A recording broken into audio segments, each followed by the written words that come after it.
Come ride the little train that is rolling down the tracks to the junction. Forget about your cares, it is time to relax at the junction. Lots of curves, you bet, and even more when you get to the junction. Petticoat Junction.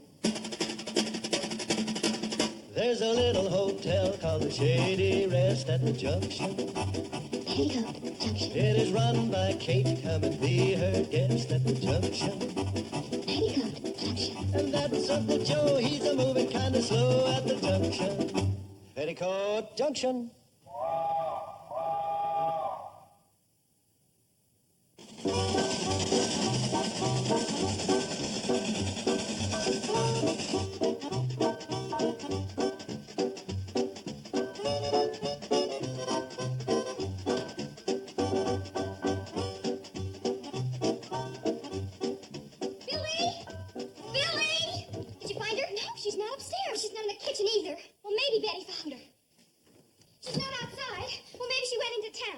Telling us? Oh, Mother wouldn't do that.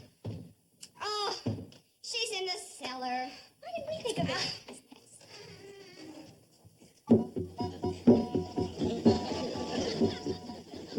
All right.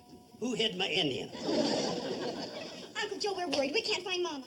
Now you know how I feel when you hide my Indian. Uncle Joe, this is serious. We've looked all over the house. All right. Stop chattering like a nest full of baby blue jays. Your ma went to town. She left a note. What does it say? Nothing, just that she went to town. But I'm worried. Me too. So am I. What about? Well, Mom didn't sleep a wink last night. We heard her walking the floor all night long. And she didn't eat a bite of breakfast. I'll bet she's still worried about the train, Uncle Joe. Afraid the railroad's gonna scrap it. Relax. I took care of that railroad man. He wouldn't dare scrap the Hooterville cannonball.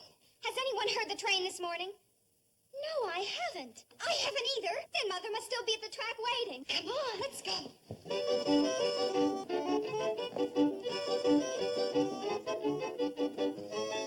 All the mornings for the cannonball to be late.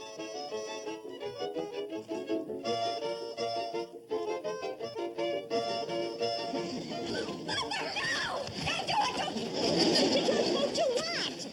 I was listening for the cannonball. It's 2 hours late. Mother, do you think the railroad has scrapped it? Of course not. There's nothing to worry about. Then why were you awake all night? I was reading. Walking the floor?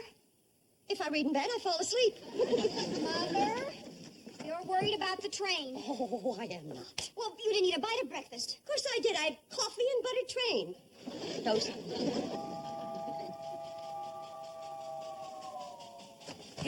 Hey, you sure started a ruckus this morning. Look at Uncle Joe. The cannonball's still running. Well, of course it's still running. I saw to that. Let's all go up and get some breakfast. Look, I'm going into Hooterville to see Sam Drucker. What about? About the train. He knows the law, and we should be ready in case Mr. Bedloe makes more trouble. I sure sent that Bedloe running back to the main office with his tail between his legs. He wouldn't dare tackle me again. Yeah, but what if somebody higher up in the railroad makes more trouble? We'll bring them on. The bigger they come, the harder they fall. I still feel better talking to Sam. No, you stay here and I'll go. Find the railroad's a man's job. Well, I kind of thought you'd get some of those chores done today. What chores? Well, you've been promising to chop some wood and clean out the chicken yard. You hear that? I'm fighting the CNFW Railroad single-handed, and she asked me to clean out a chicken yard.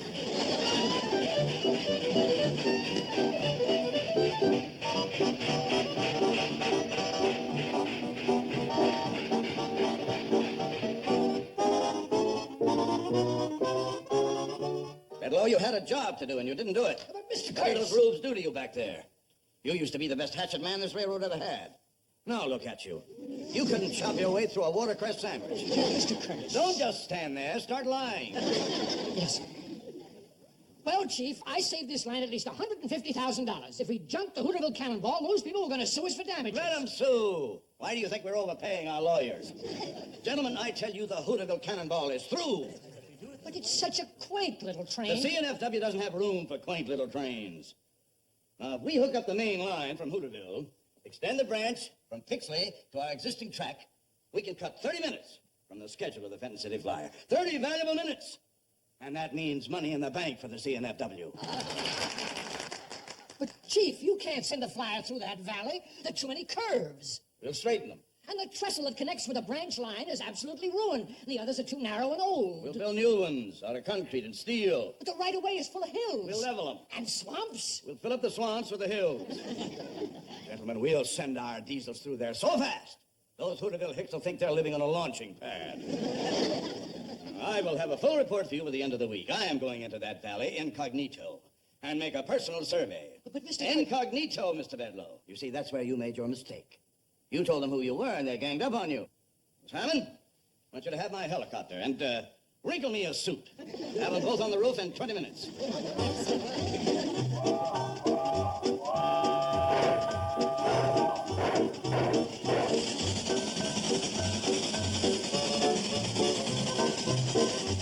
So, according to Sam Drucker, all we can do right now is lay low and let the railroad make the next move. Sam's a smart fella. He says to expect trouble, though, especially from the president. Remember how mean Mr. Bedlow was? Honorest man I ever met. Well, from what Sam's heard, the president of this railroad makes Mr. Bedlow look like a Sunday school teacher. Floyd, look. It's a heliocopter. Yeah. What do you suppose that whirly bug's doing around here? Put me down outside Hooterville. According to the map, I flew right over it, but I didn't see a thing. I just passed the train, so put me down in front of it and I'll fly your eye. Roger.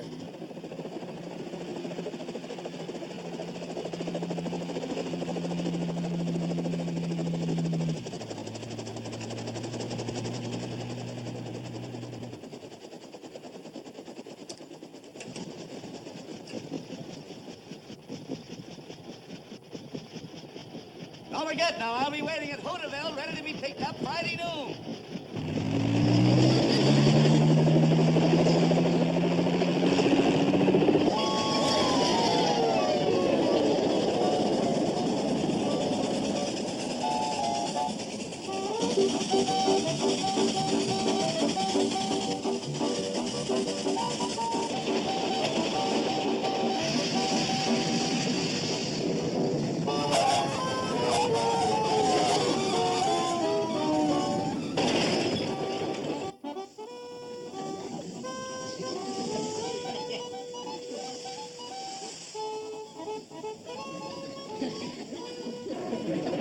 Looks like a hobo.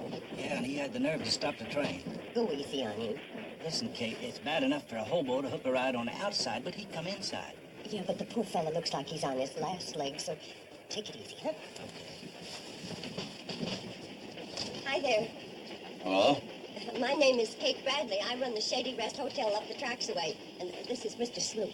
Hello, Smoot? It's Mr. Smoot. How far you figuring on going? End of the line. How much do I owe you?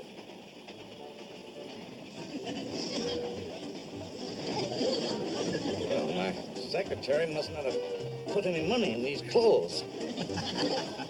I've got money. Sure you have. Sure you have.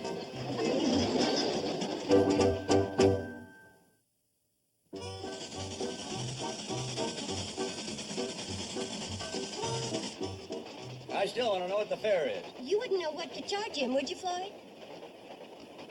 No, I wouldn't. We never stopped where we picked you up before.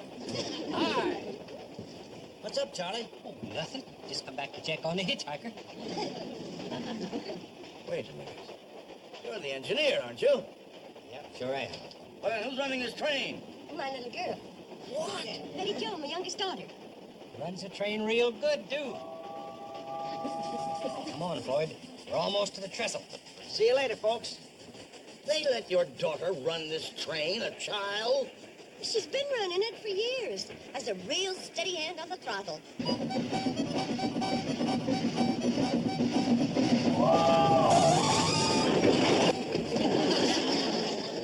Her braking could stand improvement. What are we stopping here for? Morgan Creek Trestle. We always stop here this time of the year. Why? Come on, I'll show you. We're going to be here a spell. Well,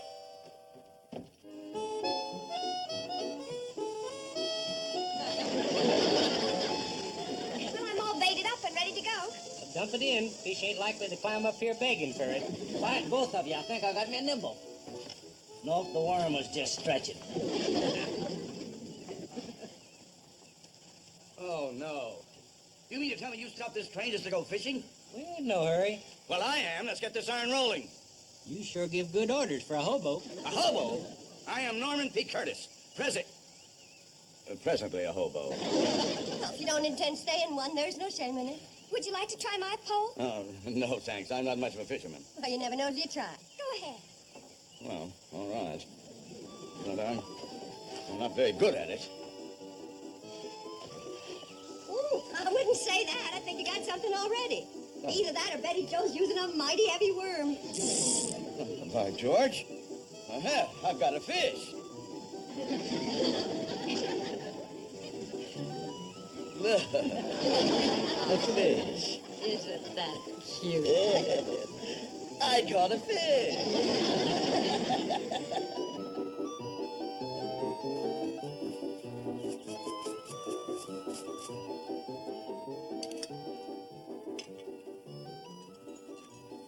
I haven't had a meal like this in years. The way you're glomping it down, you won't need another one for years. I thought those two freeloaders could put it away, but you got them backed into a corner. What do you mean, freeloaders? We give value received. All of you ride on our railroad for free. Oh, they do? Well, I'd like to hear more about that later. Yes, Kate and the girls and Uncle Joe and... Here you are, Mr. Curtis. The piece de resistance. Oh, Mrs. Bradley, I don't think I have room for anything more. Oh, you're just being modest. The way you pack it in, you could give stuff and lessons to asylum. You have room, all right. Regarde. Poisson a la Curtis. My fish. Where? Right there under that sprig of parsley. Isn't that something? What'd you call it? Poisson. That's French for fish. I've seen heftier looking guppies. This one did lose a little in the translation. Mrs. Bradley, I can't remember. Kate? Oh, Kate, thank you. I can't remember when I've tasted such delectable food. I'm certainly going to miss it. Well, why don't you stay for a few more days? Tomorrow we're going to have ribs. Ribs. Oh, I really would like to stay, but no, I must get on to Pixley. Mr. Curtis, we all get down on our luck sometimes, so Okay. you don't have to be bashful with us. If it's a question of money, we can work something out. Kate. You're very kind. Maybe I will stay on for a while. Kate, can I speak to you for a minute? Well, sure, excuse me. And just holler when you want dessert. We're going to have gooseberry turnovers. Gooseberry turnovers. Oh, marvelous. My own fish. Maybe I shouldn't have asked her to cook it. Maybe I should have had it mounted. Why'd you have to invite him to stay? Why not? He's a very nice man. Have you seen him eat? He's got more stomachs than a camel. Poor man. Poor us, you mean? Why, he's had everything but the Delphiniums Betty Joe painted on the plate. Joe, I got a feeling about Norman Curtis. His coat may be frazzled, and he may be coming apart at the seams, but underneath it all, He's a tramp. he's a gentleman. I can tell. And you've got no call to whittle on a man just because he's come on hard times. Well, if he don't stop eating, our hard times are going to be asking his hard times to move over. It's our bounden duty to help him. Anybody can tell he's seen better days. Not better eating days. Kate, you're a mighty poor judge of character. Now, that Norman is a freeloader if I've ever seen one. He's not a freeloader. I ain't seen the color of his money, have you? Well, I'm going to let him work out his keep. He's going to work? Sure. You've got a lot of chores that haven't been tended to. Norman can be your helper. Helper. Oh, well, that's different. Maybe I better go and see if that poor fella needs some more food.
to the loveliest lady I've ever known.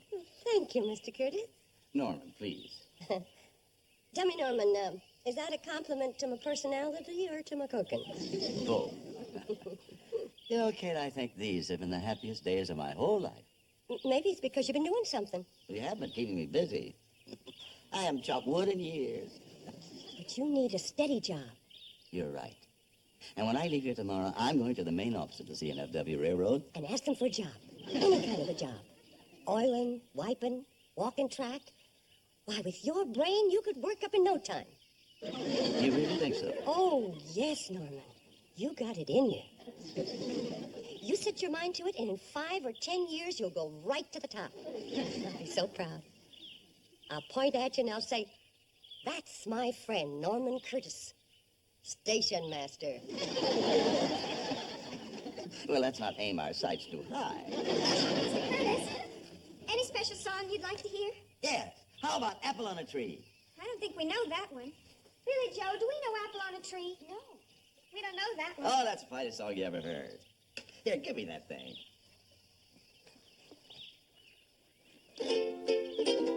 Wish I was a woolly boogie bee. Wish I was a woolly boogie bee. I was a woolly boogie bee. I'd make my home in that cherry tree. Wish I was.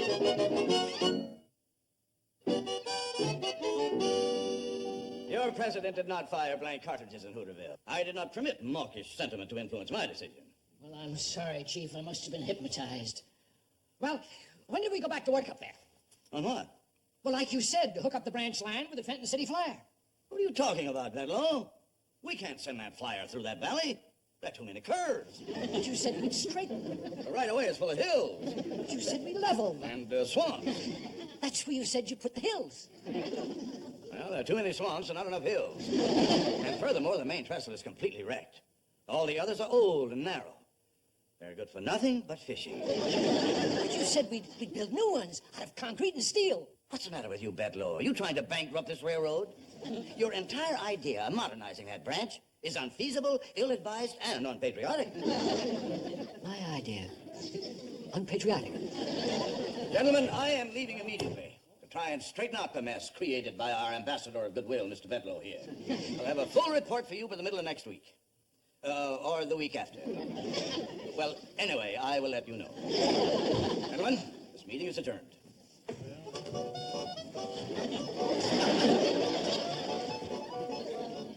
Oh, Miss Hammond, dear. If you have a moment, would you please get my helicopter and my wrinkled suit?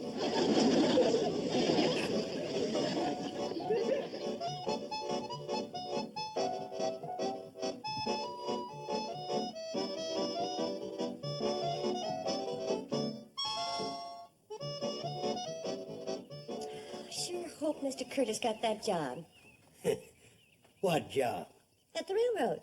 Before he left, said he was going to the main office and see about it. Kate, you're the worst judge of character I've ever seen. Nutty Norman is a hobo, born and bred. Those kind of fellas don't want to work. Sure worked hard here, doing your chores. Yeah, I tried to help him make something out of himself. Man just don't take to work the way I do.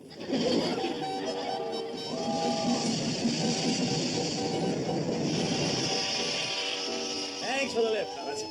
Oh, will I see you at lunch tomorrow? We'll see us for supper tonight. When you eat, there won't be no tomorrow.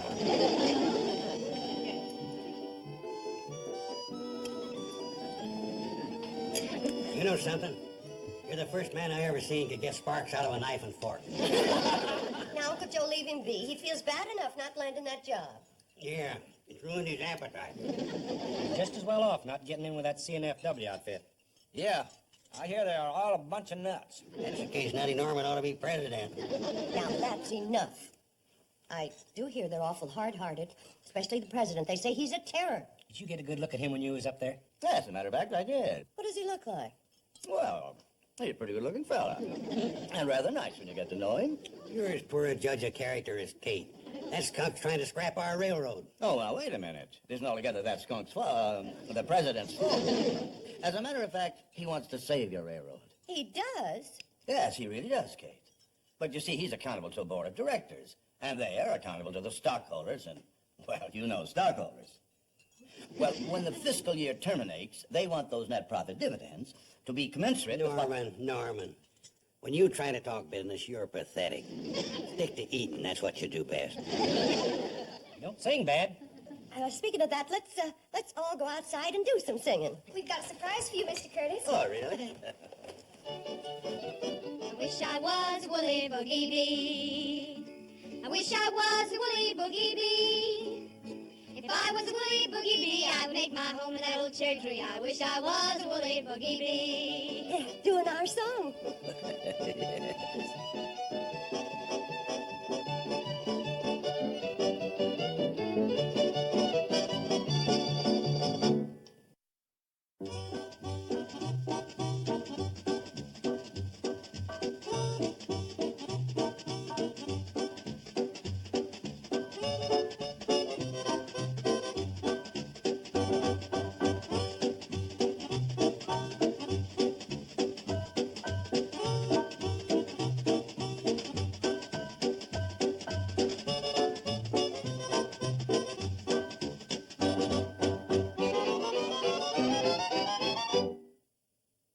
This has been a Filmways presentation.